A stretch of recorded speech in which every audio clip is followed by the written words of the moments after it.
우리는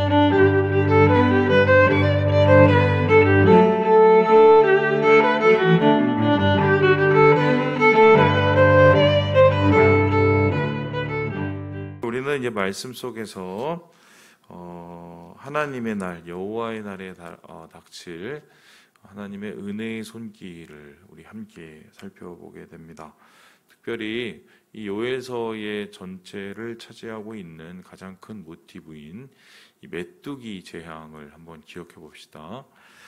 이러한 메뚜기 떼들은 이스라엘 백성에게 큰 타격과 어려움을 주지만 사실 그것보다 더 중요한 것은 이 메뚜기 떼 재난을 통해서 더 큰 대난, 세상의 마지막 심판 여호와의 날을 우리가 경고당하고 우리가 준비해야 된다는 것을 말씀 속에서 계속적으로 이야기를 하고 있습니다. 그래서 어제 우리가 살펴보았듯이 여호와의 날이 다가왔을 때 심판과 구원이 동시에 이루어지고 있지 않습니까? 믿지 않는 자들, 불의를 저지른 자들에게는 하나님의 심판이 임하여서 멸망을 하게 되고, 반대로 주님을 의지하고 붙잡는 자들에게는 하나님께서 구원을 베푸시는 날이 이런 입체적인 날이 바로 여호와의 날인데요. 이날 이스라엘 백성이 어떻게 하면은 이러한 재앙으로부터, 완전한 심판으로부터 좀 살 길을 얻을 수 있을까? 이 요엘 선지자는 하나님 앞에 마음을 찢어라, 옷을 찢지 말고 마음을 찢어라, 회개만이 살 길이다. 그래서 하나님께서 회개하는 자들을 돌아보아 주셔서 하나님께서 그들을 살리시고 낫게 하실 줄 어떻게 아느냐, 이러면서 이스라엘 백성에게 회개를 요구하는 장면을 어제 우리가 함께 살펴보았습니다.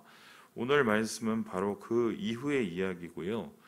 회개하는 자들에게 과연 주님께서는 어떻게 보상을 하실 것인가, 하나님의 이러한 회개에 대한 이 조치가 어떻게 나타나는지에 대해서 지금 요엘 선지자가 이스라엘 백성들에게 말을 하고 있는데요.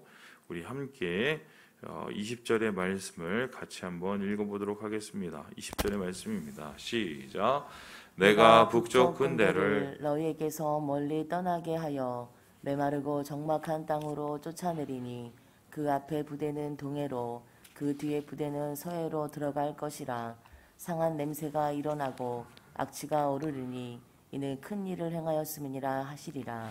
그들을 괴롭히고 그들을 흩게 만들고 그들을 이 사방팔방으로 흩어놓은 이 강력한 군대들이 지금 이스라엘 백성들 앞에서 다 몰아내어지고 주님의 땅에서 더 이상 그들을 괴롭히지 않는 일이 일어난다.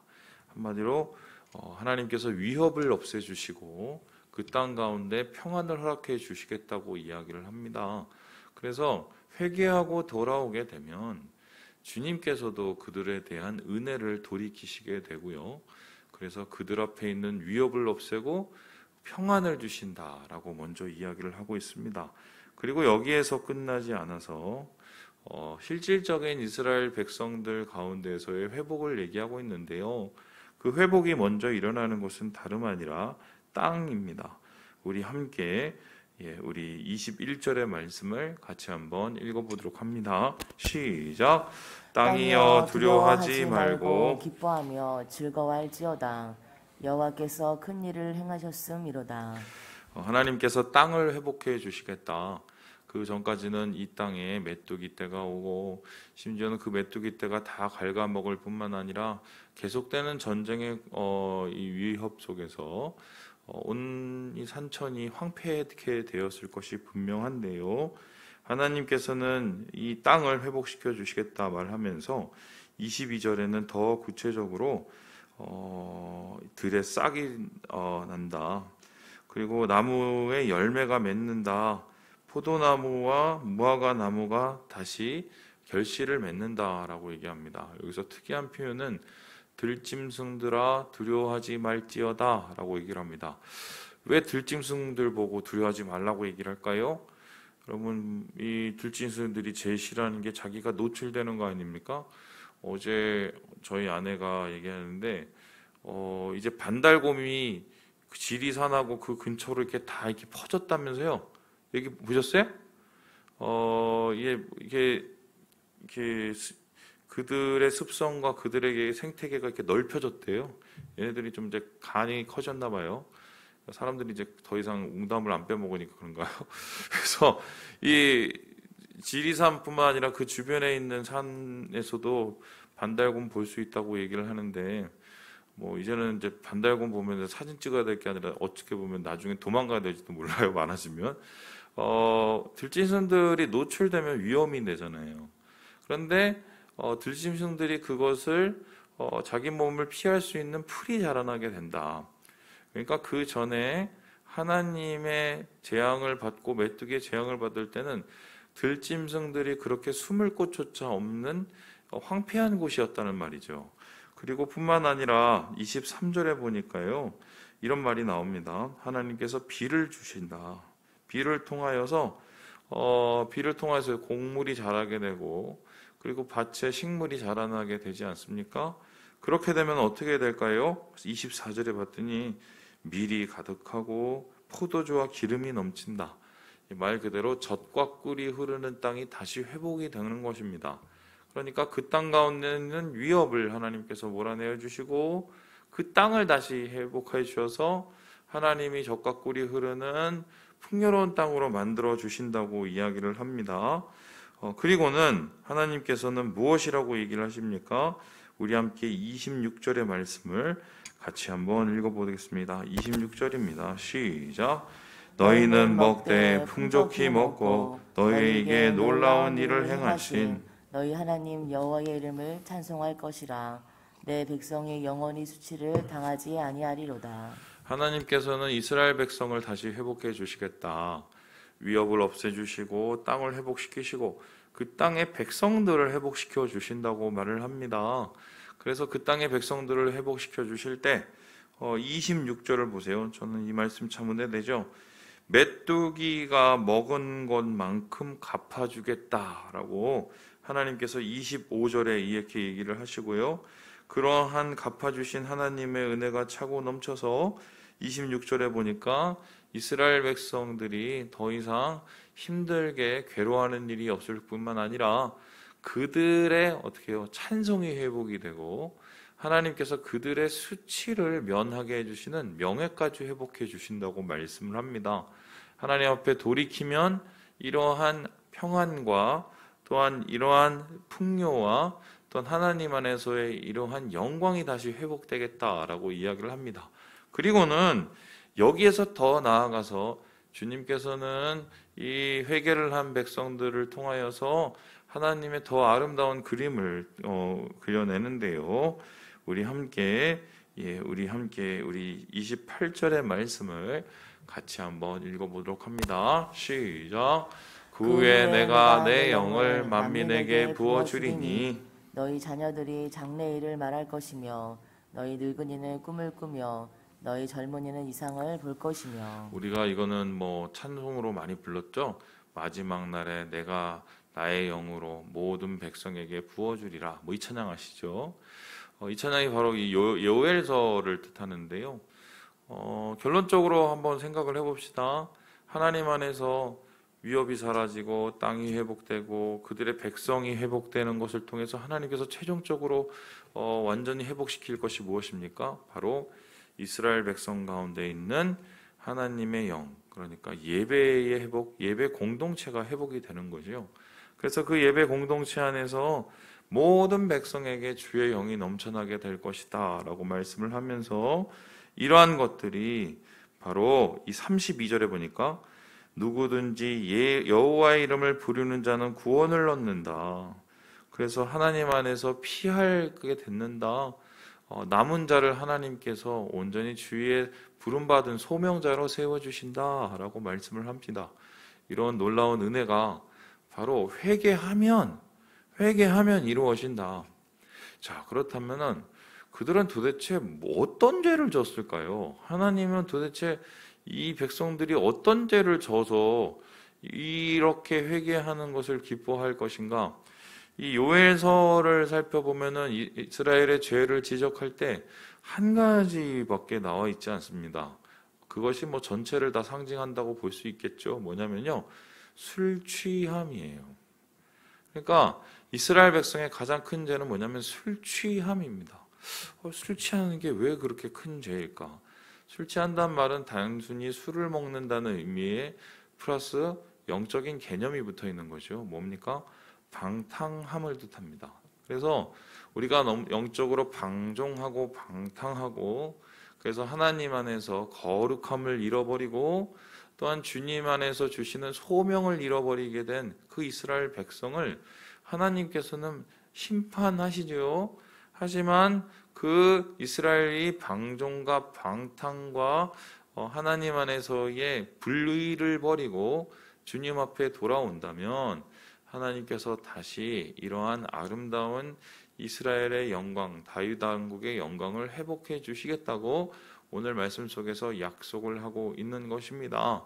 그런데 저는 오늘 여러분과 함께 마지막으로 살펴보려는 은혜의 말씀이 있습니다. 여러분, 회개를 한다고 하나님이 이렇게 모든 것을 쏟아부어 주신 만큼 우리가 하나님 앞에 잘한 게 있을까요? 이스라엘 백성들이 한 짓이 있고 또 이스라엘 백성들이 어렵게 하나님의 마음을 흩게 한 일이 있지 않습니까? 우리가 요엘서에 앞서서 본 사사기 말씀을 한번 다시 떠올려 봅시다. 이스라엘 백성들이 한 일이라고는 360년인가요? 그동안 계속해서 하나님 주시는 은혜를 깨트려 먹고 까먹고 부셔먹고 망가뜨리고, 이게 이스라엘 백성이 한 전부인데 뭐가 이쁘다고 하나님께서 그 한 번 회개했다고 좀 돌이킨다고 이러한 은혜를 마음껏 주시겠습니까? 오늘 그 이유와 하나님의 정확한 그 이유가 나타나 있어요. 우리 함께 18절을 읽고 오늘 말씀을 우리 마치도록 하겠습니다. 우리 18절의 말씀입니다. 시작. 그때 여호와께서 자기의 땅을 극진히 사랑하시어 그의 백성을 불쌍히 여기실 것이라. 오늘 백성을 불쌍히 여겨주신다. 하나님께서 긍휼히 여겨주신다라고 얘기합니다. 그래서 그 긍휼히 여겨주시는 하나님의 모습 때문에 하나님의 이러한 놀라운 회복과 은혜가 나타난다라고 얘기를 합니다. 그런데 그 하나님의 긍휼은 무엇으로부터 시작되느냐? 여기 성경에 우리 개역개정에는 번역되기를 자기의 땅을 극진히 사랑하시어 라고 얘기합니다. 자기의 땅을 극진히 사랑하시어. 근데 이 원래 원어 성경을 잘 살펴보면 극진히 사랑한다는 이 말이 정확한 표현이 아니에요. 극진히 사랑한다는 말이 뭐냐면 하나님의 마음이 뜨겁도록 아파서, 하나님이 그의 땅을 바라보시고 그 땅 속에 있는 이스라엘 백성의 고초를 바라보시면서 그 마음이 미어지도록 아파서예요. 그러니까 하나님의 아픈 마음, 뜨거운 마음입니다. 하나님이 그의 백성들이 죄 가운데 허덕이면서 괴로워하면서 힘들어하면서 불안과 여러 가지의 불의 속에서 망가지는 모습을 보면서 너무 괴로운 거예요. 너무 마음이 열불이 날 만큼 하나님이 괴로운 겁니다. 그 괴로움으로 주의 백성들을 불쌍히 여겨주시고 하나님의 땅을 하나님께서 극진히 바라보아 주셔서 백성들에게 긍휼을 베풀어 주신다. 그래서 주님께 나와서 은혜를 간구하고 돌이키고 부르짖는 자의 간구를 들어주셔서 이스라엘 백성들 가운데 이러한 놀라운 평안과 회복을 허락해 주신다고 주님이 말씀하고 있는 것입니다. 결국 우리가 하나님 앞에 부르짖을 수 있는 가장 중요한 이유는요, 하나님의 아픔이에요. 우리 때문에 하나님이 아파하십니다. 우리의 망가진 모습 때문에 하나님이 누구보다도 아파하십니다. 이 아파하시는 하나님의 마음을 예수님께서 다시 이 땅에 오셔서 반복해서 말씀하십니다. 뭐예요? 하나님이 민망히 여기시고, 주님이 민망히 여기시고, 여기서 옛날에 민망히 여기시고라고 번역된 이 단어가 뭐냐면요, 속이 뒤틀리시고예요. 목자를 잃은 유리방황하고 기진맥진한 무리들, 이스라엘의 무리들을 바라보시고 예수님께서 속이 미어지셨어요. 이게 바로 오늘 여호와 하나님께서 이스라엘 백성들의 모습을 보시고 마음이 아파하시고 라는 단어하고 똑같은 말이거든요. 여러분, 하나님이 우리를 바라보시면서 그런 마음이세요. 그러면 이것은 이렇게 생각할 수 있는데, 우리가 죄를 통해서 하나님의 마음에 스크래치를 내는 거고요. 그리고 우리의 모습이 망가지는 것을 하나님께서 똑같이 아파하시고 계신다는 것입니다. 이게 우리가 왜 거룩하게 살고 은혜롭게 살아야 되는지 다시 한번 돌아봐야 될 이유가 되지 않습니까? 말씀을 마칩니다. 주님이 긍휼을 베푸십니다. 주님이 회복하십니다.